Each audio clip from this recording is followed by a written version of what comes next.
చంద్రబాబు నాయుడు ప్రభుత్వం చాలా బాగుంది. అభివృద్ధి అనేది లక్ష్యంగా ఈ 5 ఏళ్ల పరిపాలన బాగుంటుంది అనుకుంటున్నాము. అంతకుముందేందంటే రోడ్లు గానీ, డ్రైనేజీ గానీ అస్తవ్యస్తంగా ఉండేయి.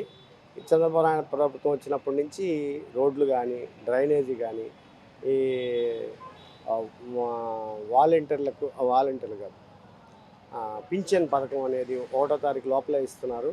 చాలా బాగుంది. ఏ వ్యాపారస్తులకు కూడా అన్ని విధాల సహకారం బాగానే ఉంటుంది. ఏ విధమైన దాడులు లేవు, ఏమి లేవు. చాలా బాగా జరుగుతుంది. మంచి ప్రభుత్వం. ఈ 4 ఏళ్ళు అట్లాగే ఉంటుందని ఆశిస్తున్నాం. సూపర్ 6 పథకాలు అన్నారు కదా! అవి ఇంకా అమలు కాలేదని చెప్పి ఫ్రీ బస్సు, ఆడబిడ్డలకి 15,000 అమ్మ తల్లికి ఒక్క లోటు బడ్జెట్లో ఉంది కాబట్టి నిదానంగా 1 బై 1 వస్తాయి అని అందరూ ఆశిస్తున్నారు. దాని మీద ప్రెజర్ ఏం లేదు. నిదానంగా 2 ఏళ్ల లోపల మిగతా అన్నీ జరుగుతాయి.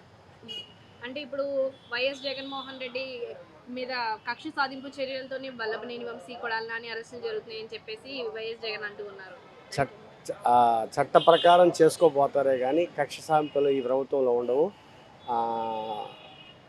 సిస్టమ్ ప్రకారమే నడుస్తుంది ప్రభుత్వం. ఎవరి విధంగా కక్ష సాధింపులు ఉండవు. డిప్యూటీ సీఎంగా పవన్ కళ్యాణ్ గారి పాలన ఎలా ఉంది? చాలా బాగుంది. అందరితో సహకరిస్తున్నారు. చాలా మంచి వ్యక్తి. ఎవరికి ఎటువంటి ఇబ్బందులు లేవు.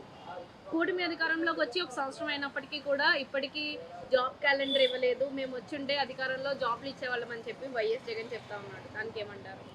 నిదానంగా వస్తాయమ్మా, తొందరపడకూడదు. మనకి నిదానంగా 1 బై 1 ప్రాజెక్టులు కానీ, పెద్ద పెద్ద కంపెనీలు కానీ రావడం జరుగుతుంది. నిదానంగా వస్తారు, తొందరపడకూడదు. ఇంకో 5-6 నెలల్లో అన్నీ వస్తాయి, ఇబ్బంది లేదు.